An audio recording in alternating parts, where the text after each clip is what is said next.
Are you ready to ignite your business and achieve your full potential? Welcome to Building Success Stories, the podcast that empowers entrepreneurs and business leaders. I'm Donnelly, and I've spent over 4 decades in the business world. I've witnessed the power of perseverance, innovation, and strategic thinking firsthand. We'll explore the stories of successful entrepreneurs and business leaders, and we'll delve into the practical strategies and mindset shifts that can propel your business to new heights. Get ready to be inspired and motivated to take your business to the next level. I'm here with Johanna von Geldern, the owner of Mint Farm to Table Restaurant in Glens Falls, and she has some exciting new developments coming up. But first, why don't you tell us about how you got started in this business? Well, I've always been fascinated by the connection between diet, food, and health. My first experience was when I was 13 and my mom became very ill. And we happened to know through my uncle, who did a lot of different studying around the world and different communities and different ways of living and existing. He happened to be living in a Nishio-Kushi community of macrobiotic cooking and lifestyle in Boston at the time when my mom was diagnosed with this serious illness. And so he invited her to come and do a consultation with a macrobiotic, basically master. And so we drove to Boston, and they look at your fingernails, your skin, eyes. They have all these Probably tongue. ways of, looking at the outside of your body, being able to tell what's wrong with the internal organs. And so they prescribed a specific diet for her. And for 3 years, our family we just went into this dive of all vegan diet, the macrobiotic base of the miso bacteria. Basically, it's different from the dairy diet. It's traditional in America. And so, of course, I hated it. I was very rebellious. When I was 13, my friends were eating Jiffy white bread Wonder sandwiches, and here I was eating gross miso soup with seaweed in it. And at that time, you couldn't even get whole wheat bread in the grocery stores. The Big M just had white bread. Right. And so I just learned very early on, because my mom, at the end of the 3 years, after all of the, the restrictive dieting and all that I lived with, we got rid of all of our polyester clothing. We went to cotton. She started meditating every day. She started doing yoga every day. It was a whole life transformation that I watched her do as I observed as a child. And at the end of the 3 years, she completely healed herself. Wow. She had grapefruit-sized tumors, cystic fibroids attached to her spine. She couldn't get out of bed. And the medical doctor community in America was saying that she had to have this severe surgery, that there was no guarantee it was going to even enable her to walk without pain. That's why we dove into this other healing. Yeah. And so I learned really early on that there's something to the food that we're eating and our bodies and our health. And so I've always been fascinated with, just staying healthy. My grandmother lived to be 97. We lived on a big farm. Now it's little 350 acres. And we had huge gardens. We had a 2-acre sweet corn field. We had another half acre each, huge gardens with every kind of vegetable you can imagine, including kohlrabi, which no one had even heard of at that time. And so we did a lot of just everything was cooked from scratch, and that's how I grew up. But we're missing the gourmet element of it when I was a child. So I couldn't wait to get out of there and go adventuring and exploring. And I ended up living in a different culture in Mexico when I was 17. So I got a true exposure to a whole different culture of food. And we would drive to the Totri area, and they were making hot out of these stone ovens right there in this, this little outdoor building, and wrapping it in newspaper, paper packaging, a huge stack of hot tortillas right off the press, and taking those home. And that's what we would have for dinner. So I just got a whole different exposure to just different ways of sourcing food and different ways of cooking food and different times of the day of eating. And so I've just always been fascinated by food. It wasn't until I was really an adult, in my 40s, when I started my teaching career and everything, that I truly dove into the gourmet aspect of food.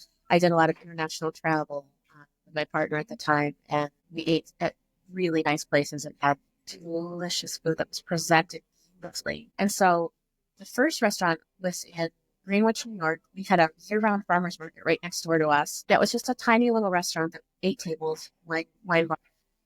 But my first chef lived off the grid in the Cambridge community. It was surrounded by all the Washington County farms, and parents were really involved in that community, connected to all the farmers and the food co-op there. And so she was trained on the West Coast. She had the gourmet training and the palate for food, flavoring and layering food, and cooking with a really healthy desire, to like incorporate fresh, healthy food and make it gourmet without all the heavy oils, the chemicals, things like that. Yeah. A lot of gourmet includes and also we both were on the same page right in the beginning about animal suffering, and having been like a studier of quantum physics and how everything's energy. For me, going into this and wanting to purchase food and source food, I wanted to make sure that our food was being sourced ethically, and that those animals were not only being raised with like grass, pasture, with natural like surroundings, but having a happy life. So, and like I said, that's where the quantum physics piece comes in. That energy that animal is living with. They're living a happy, normal animal life out in the field with babies and partners and friends, and the energy that you're going to take into your body when you consume that animal is going to be different than an animal that lived in a tiny cage, suffering its entire life, and just destroyed. Right. Stressed. And one of the first beef farmers that I worked with when I was back at the original restaurant, they were so in tune with their own animals. They had a special breed of animal that was a European breed of cow, and she was a woman farmer. She would make sure that when her cows were processed, they traveled the shortest distance because they know what's happening. They can sense it. And every minute that they stay in a transition of stress or trauma, it's affecting their body and how that meat is going to, benefit you, our person. Yeah. Yes. And so I love that she taught me that. And I love that she was so in tune with her animals. And so that's what we're doing. Like the whole thing is about teaching people that it's important to know where your food is coming from. It's great if you can have a relationship with the farms or the artisans who are crafting the food, and that a partnership between the purchaser and is really a special relationship. It's a symbiotic relationship that I think translates into the plate or onto the plate for us here at the restaurant. And that's why people love our food. So my goal is to have a safe space for employees who are sort of tenderhearted, giving people that are really, they have a true heart for service. So that's who I look for when I hire people. And we just want to be able to offer more of our delicious food to more people. And so opportunity came up to open a second restaurant, which would anchor the southern part of the capital region, and Glens Falls is sort of anchoring the northern part of the capital region. That allows us from Saratoga North or Saratoga South to offer our food to thousands more people. That really is the goal, is to just, I guess, get the philosophy out that, of how it's so important not to have animals suffering. It's so important not to be consuming food that's full of chemicals, preservatives, and, it's basically been tainted by chemicals and processing. It's just better for us. We feel better when we eat it. I know that it's working because I hear people all the time comment that was a delicious meal, but I don't feel overly full. I don't feel typically when I eat out, a lot of times I leave with my stomach feeling bloated and so I feel like there's something to that, and we're just going to keep going forward with trying to be able to offer our food to more people. That's basically, and also continue supporting the farmers and the artisans that we work with, and hopefully finding even more farmers and artisans close to the other location that possibly we can create partnerships with. So where is the other location? It's 5 Vista Boulevard in Slingerlands. It's an old location which was there for 12 years of Garden Bistro 24. It's a beautiful building. It's slightly larger than this building, but it's got a very similar layout, which is kind of interesting. It has a huge bar room. First walk in, big, beautiful bar. And then it has a dining room adjacent to that, just like ours. The dining room is to the right of the bar. And then on the other side of that is a huge patio. It's the largest patio in that area, I've been told, outdoors patio. So I guess it's something to really look forward to for the farm season. Yeah, sounds ideal. Yeah, really. So how's it progressing then? Opening up there do you have an ETA for Well, we're gonna try to. Our goal is like after we deal with Valentine's Day here, which is one of our biggest commitments to, just prepping for that, making sure that goes smoothly. Once my staff has kind of got that tucked away, right after that, we're going to just hopefully, just some soft opening, start inviting friends and family and like regular customers, people on our mailing list, just start slowly. Don't put it on Google yet. And just make sure that our POS system, it's the whole POS system. We're switching over this location and that location to a new POS system that will incorporate both locations. So that's a big project. We're working on that. We're working on the signage, we're working on all the licensing. I haven't really started working on staffing. We're actually keeping a lot of the staff from Garden Bistro 24. So the chefs there will work under my chef. My kitchen manager, ordering manager will work at both places. My daughter, who is partners owner, she'll continue payroll for both, the bar program for both. And hopefully March 1st will be it. That's going to be when we're officially open there. And are you going to keep it very similar menu-wise and all to here? Exactly. It'll also be called Mint. It's going to also be called Mint. So it'll be Mint in Glens Falls, Mint in Slingerlands, which at first I thought was a little weird. But when you think about the chain restaurants, they have the same name no matter where they are. So, not that I want to be in the same boat as a chain restaurant, but, no. But you've built the reputation. Yeah. So it's okay to have the same name. Something. Yeah. So, and that,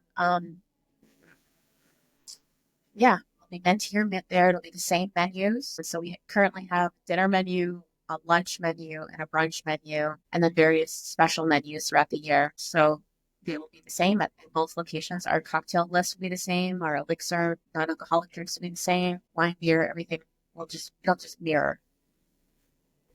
That sounds great. Yeah. Now, what you typically see in restaurant business, like I've seen some firsthand, but also what you see on the dramas about restaurants is a very stressful kind of atmosphere, but you seem to be the opposite of that. How do you maintain that? But you said picking staff that fit. I think I tend to be such an open person. I want to give everyone a chance, but I've learned that I have to pay more attention to my intuition when I'm interviewing people, and I just have to, it has to be like, if it's not a definite yes, it has to be a no. Because, for instance, like I'm really big on cleaning, and, like if someone's not a natural clean person, you can't train them to be a clean person. So it just has to be just finding those people that really align with our vision, align with our philosophy. And I don't want to have to fight people that work for me that I'm paying. I don't want to have to battle with them to buy into our philosophy. I want them to be on board with our philosophy and what we're trying to accomplish, what we're trying to provide to the communities, like from day one. So that's why I've really learned a lot. And how easy has it been, though, finding the right people? Because that's a big ask. It is. Yeah. Especially in this industry. It really is, and it's, I think, what I'm trying to do also is create a safe space. Like, and that was like my very first chef, Carolyn. She's a very soft, gentle energy. She is an amazing talent, hardworking, really dedicated. And so the two of us together, we were sort of able to create that together. And, we would like talk, we would, consult with each other. And what do you think about this person? Well, I noticed this and I noticed that. And, so that's where it started. And I still do that with my team now. I have a core group of team members. I interviewed someone recently that was great on paper, and I met her in person, and I got a little nervous from her energy. Her energy was a little bit, too domineering almost. When I consulted with my staff after the interview, I said, "What's your opinion? What's your opinion? What's your opinion?" And all three said no. Yeah. Even though on paper, it seemed like they were tired. So it's just more the feeling of the person. Yeah. The energy, it doesn't align with what we're trying to do. That's important when you're dealing with customers, that it's a continuous vibe throughout the whole, from booking to coming in to paying the bill. And yeah, that's like where I, as the leader, everything that I do is coming from my empathic understanding of what I would want. If I was coming, spending my hard-earned money at this restaurant, at this business, what are the things that are going to make me happy? What are the things that are going to upset me? And then I just try to train everybody to just have everybody have the most pleasing experience that we can possibly provide, and like you said, like from the hostess, like I've been to places where the hostess is on their phone chewing gum and ignoring you when you're standing right in front of them and purposely not looking up at you. And that's the kind of thing that is just not tolerated. I just don't want that kind of energy in any of my businesses. I don't want to be around that energy. Yeah. So That's exciting. So are there any other, like, I would imagine that sourcing these kinds of ingredients on scale is not easy. it's not. And so that's what kind of throws my payroll numbers, my budget numbers a little bit out of whack compared to other restaurants, which is one of the reasons why I'm not making a ton of money doing this. This is basically a passion project for me. I just need to have enough money to sustain myself and live comfortably. But what's the question? Ability to source ingredients. So that's why, like, one of the things I learned the hard way, like going through this for 10 years now, when we started Mint here in Glens Falls, I decided that we needed to have a specific person that was hired as an ordering manager, because with this business model, there are so many different accounts. There's so many different farmers. All the farmers, like, they communicate with you in different styles, different ways, some really casual, some like online. So you have to be able to maintain their communication style and manage it yourself according to your accounting records and everything. Establish those relationships, build those relationships, maintain those relationships. And it's a lot to keep track of. And so you were constantly also having to, like, price things out, because in this industry, a lot of the purveyors, we work with a couple of big purveyors. We work with Baldor, we work with Black River.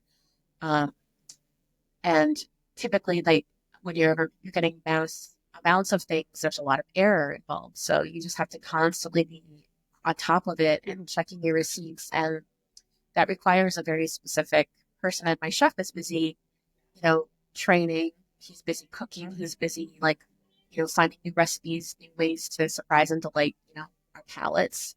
And so that's what I want him to focus on. He has a family. He has children. My hiring, or my ordering manager also, she has a family. She has children. So I want them to have lives. That's so they can focus on the specific, very important task. Exactly. And that's one of the things that I want. I'm sure a lot of people have seen the Bear or have heard about the Bear program. I was watching it last night. Very stressful watching it, even. And a lot of it really truly is that harsh, and rough. And I don't want that energy going into our food. I don't want it in the kitchen at all. And I've hired people that have that sort of energy and mentality and temperament. And you can't have them, you can't keep them. Not if you're trying to build, which is like a kitchen culture that is just, has much more professional level, softer, energy, kinder. We communicate with each other. Like, for instance, a lot of restaurants, if the server makes an error, they go back to the kitchen and say, "I'm so sorry, I didn't mean to fire that," or "I meant to order the char, not the crab cake. Can you fix it for me?" If the kitchen, has a negative attitude towards the server, makes the server feel bad or guilty, then the front of the house, we're not going to feel comfortable coming back and communicating to the back of the house. And if the back of the house makes a mistake, and the front of the house is upset about it or acting out, or like saying to the customer, "Well, the kitchen screwed up," that's not the energy we want. Right. We want everyone working on the same team. The goal for all of us is to create a successful business and to give our customers a great experience. That's number one. That has to be, like, for everyone working here, that's our goal. No matter if you're front of house, back of house. If the server makes a mistake, if the kitchen wants to be her partner and help her fix it, that's going to give the customers a better experience. It's not a tit-for-tat. It's we're all working together. Exactly. For the benefit of your customers. Exactly. One thing that surprised me is how beautiful it is in here, the decor. Because I thought it was going to be more farmhousey, Yeah. And it's fine restaurant decor. It's beautiful. The paintings and everything. Like I said, I had my birthday brunch here and I'd never been in here before. And I was like, this is perfect. Everything about it was just beautifully done. And the way the food is served and everything. So that comes from my international travel and just eating at really nice restaurants. So there's so many elements that go into creating a great experience. And if you're sitting in a restaurant with dirty carpet and you're eating a gourmet filet, it's not going to have the same joy, because dirty carpet's going to be distracting me from my experience. So, of course it's not perfect and it's a tight budget in this industry. So you can't necessarily afford to just constantly replacing things, and you have to be smart about how you're spending your money. Good quality. Yeah. So, but that is a huge component of a successful, dining experience. It's having beauty around you and plants and life, and stone and brick and wood, gold and metal, and all those, and nice lighting, like all those things. Yeah. Matter. I'm a big lighting person. Me too. So, that I give credit to my daughter. She's my bar manager, basically. She does my payroll and all those things. She does the craft cocktail menu. She helped us open this, and we hired a couple of designers. I had vision boards, like creative, the vibe I wanted, and these very expensive sort of hoity-toity, designers. The stuff they were sending me back as examples looked like just totally was just completely off base. It had nothing to do with anything I had described or shown them. So when I showed her the stuff they sent me, she was like, ugh, like, Mom, we can do a better job ourselves. That's so fun. Let's you and I do it. And we did. Yeah. So that's amazing. It is. Definitely. And also, Peter Hoffman is the landlord, and he definitely helped us. He loves antiques. And he owned a restaurant himself before he, went into real estate with deals. Before all of that, he was, he owned a huge restaurant. And so some of the antiques that you see, a lot of the design, the cute, interesting add-ons, like the antique chalkboards, this antique, like, frosted glass, old antique. Oh, that's real frosted glass. Yeah. Just a decal. It's an antique. Yeah. And these antique German globes, there's 10 of them that exist in the world. We have the 10. They're very different. Yeah. And that huge mirror, everybody asks us about that beautiful mirror over the bar that came from one of his storage rooms in one of his basements. And that was my daughter teaching out. She saw that peeking out, the corner was peeking out from behind a pile of dusty junk. And she just knew that we had to have it as our backup bar piece. She was so right. And when the guys brought it over on the back of the truck, they held it up and they said, "Are you sure you want this whole thing?" And I was like, "I don't know." But when we brought it in, I was like, "Are we going to paint it? Are we going to fix it? The chips on things?" She said, "No, we're going to leave it exactly like that." And as soon as it went up against that beautiful green tile, it was like, it just all came together. Like, it was amazing. And she had that. It's meant to be. She and Peter Hoffman they had that. I have, like, in my head, I have what I want and the vibe I want to create. The two of them have the ability to bring it to life in the 3D. So that's what was a great partnership. That is a good partnership. Definitely something that is rare too, though. So it's good that you found. Yeah, and these baguettes were a great find too. They came out of the Capitol building in Albany. So there's a restaurant where the governor has a lot of meetings, and this was in that restaurant. So many governors over the last 100 years, because these are over 100 years old. Yep, there's energy in these baguettes. So that's another cool thing. So it seems like there's a lot of stories behind everything here, which just makes it nice. Yeah. And then as far as the paintings, you mentioned the paintings, that's Susan Beadle. She's a retired high school teacher. And when she retired, she started painting, and she is absolutely amazing. And we are basically her gallery. All the paintings here are for sale. We don't deal with any of that. We just let people work with her. They can email her if they like a painting of hers. She takes it from there. But we get to look at these beautiful pictures and enjoy them. We're so blessed to work with her. So she's going to work with us on a new location as well. Oh, good. Yeah. That's great. Well, thank you very much for your time. Good luck with the new space. I can't wait to go check it out. I know. I can't wait for it to open. Thank you for joining me in this episode of Building Success Stories. Are you ready to take your business to the next level? I've got you covered. Visit my website, AnnDonnellySuccessStories.com, to access additional resources and sign up for my newsletter. And to work with me directly, visit AnnDonnelly.com to learn more about my services as a fractional COO and business consultant. And don't forget to subscribe to this podcast on your favorite platform and never miss an episode. Until next time, keep building your success story.